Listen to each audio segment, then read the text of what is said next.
Today I'm going to talk about different communication systems that individuals with autism use. One specifically that I'm going to touch on is one that's called a picture exchange communication system. It was specifically designed for learners with autism, and a picture exchange communication system, or what people use as PECS for short, is utilized for a learner to express what they want or need. This is especially helpful when the learner is either nonverbal or if they have low ability to communicate or express what they want or need. So to kind of get an idea, this is exactly what a PECS book would typically look like, or at least where I work, this is what it looks like. There are a couple different pages within here that can house different icons that the learner can go through and choose. As you can kind of see, there's a couple different pages. Just to give you an example of a little bit about what it looks like is this icon right here actually says I want. So the learner can take that and put it down here like this. And then, for example, we have iPad out right now, or the learner could go through and pick something, but we have iPad, so you take it and put it down here, and then you can take the sentence strip off like this, and it now says I want iPad. So the learner can communicate that they would like the iPad in that particular moment.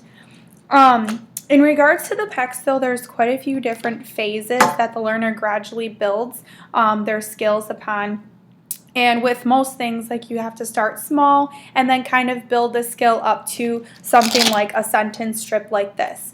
So to go over the phases a little bit, we have a phase 1, which is like an initiation of communication. So to get an idea of what that would look like, is a phase 1 would just specifically have like one icon on the book like this. So the learner would just have to take it off and give it to the therapist so that they can communicate that they would like the iPad.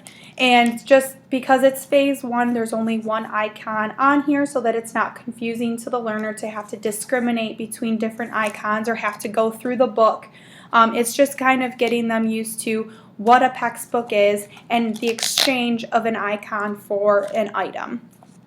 Phase 2 actually kind of goes into like a distance and persistence.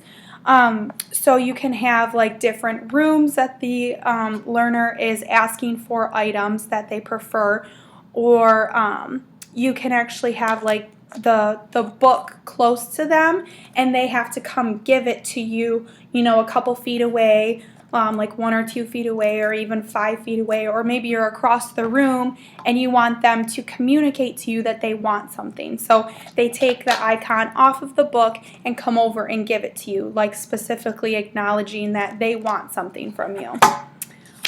Phase 3 is a little bit about like discriminating different mands and like discrimination, like I had spoke of a little bit earlier. So ways in which that we do that is, for example, instead of just one icon on the book, we actually have 2.